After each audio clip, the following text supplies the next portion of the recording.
Today, we are diving into one of the most incredible projects of the 20th century, the birth of modern Turkey.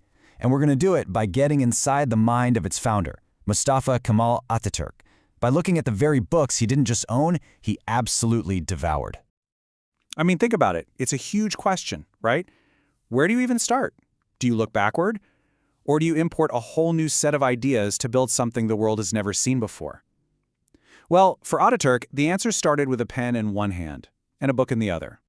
So what is this number? It's not a date. It's not some military stat. No, this is the key to the whole thing.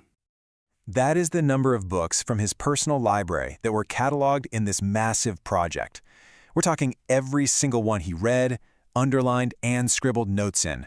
This project basically mapped the DNA of his thinking. And for us, this is our source material, our direct line straight into his mind. So let's start with the big idea here. I want you to think of this library not as just a collection of books on a shelf, but as the actual blueprint for a nation. Every single underlined sentence, every little note in the margin, that was an idea being tested, sharpened, before it ever became a law or a national policy. So, where does any good architect begin? You start with the foundation. For Ataturk, that meant taking apart the world's most important words. He seemed to believe that before you could build with big ideas, you had to understand the very language they were made from. Okay, look at this. We are literally inside a French dictionary from his collection. He's marked up the entry from mathématique, and you can see he's tracing it all the way back to its Greek root, manthano, which means to learn. He's going back to the absolute first principles of knowledge itself. And he does it again here with philosophy. He's breaking it right down: philo, love, and sophia, wisdom. You have to understand, this wasn't just some casual reading. This was a systematic takedown of the core concepts that built Western civilization. He had to know how these ideas worked before he could use them.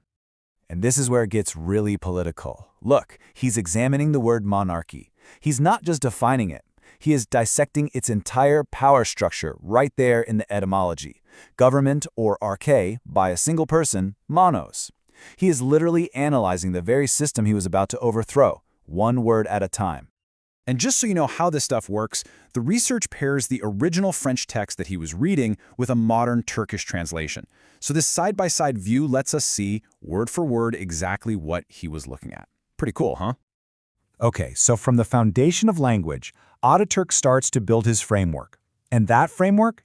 It was built on the hard, solid ground of 19th century science and the latest understanding of where we as humans actually come from. This book here shows up again and again in his library. It's called Man According to Science, a deep dive into evolution, biology, all of it.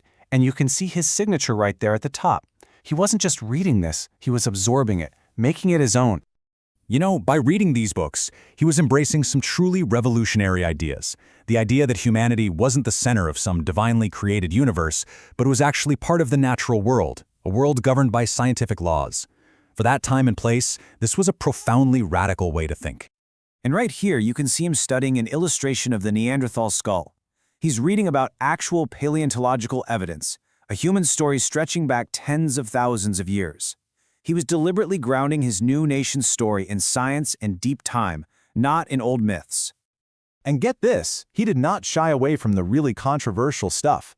He put a bracket around this entire passage about comparative embryology. It's an argument for the common ancestry of different species, pointing out how similar their embryos look. This isn't just theory for him. This is a leader getting his hands dirty with the core arguments for evolution. All right, so we've seen the foundation of language and the framework of science. Now it's time to see the blueprint in action.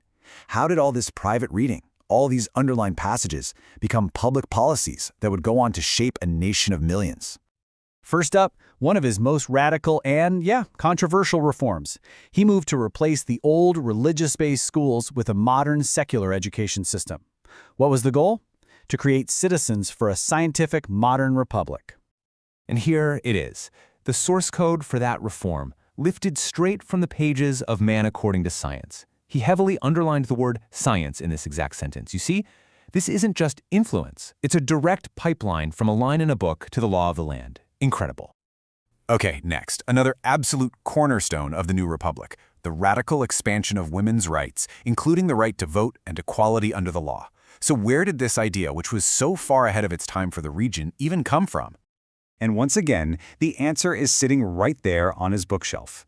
He marked this entire passage, which argues for applying the principle of equal rights to women.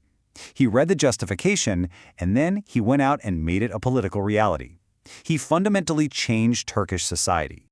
And finally, the ultimate reform, tearing down the old empire and the caliphate and building a sovereign republic based on the will of its people, the whole shebang. In that same book about science and humanity, he found the blueprint for his new country. He bracketed this passage that lays out the core principles of a modern constitution, the complete independence of peoples and the legal equality of all citizens. The very DNA of the new republic was found right here, on this page. So, when we look inside this library, we see that for Ataturk, reading was an action. It was a creative process. It was never a hobby or some retreat from the real world. No, it was his workshop.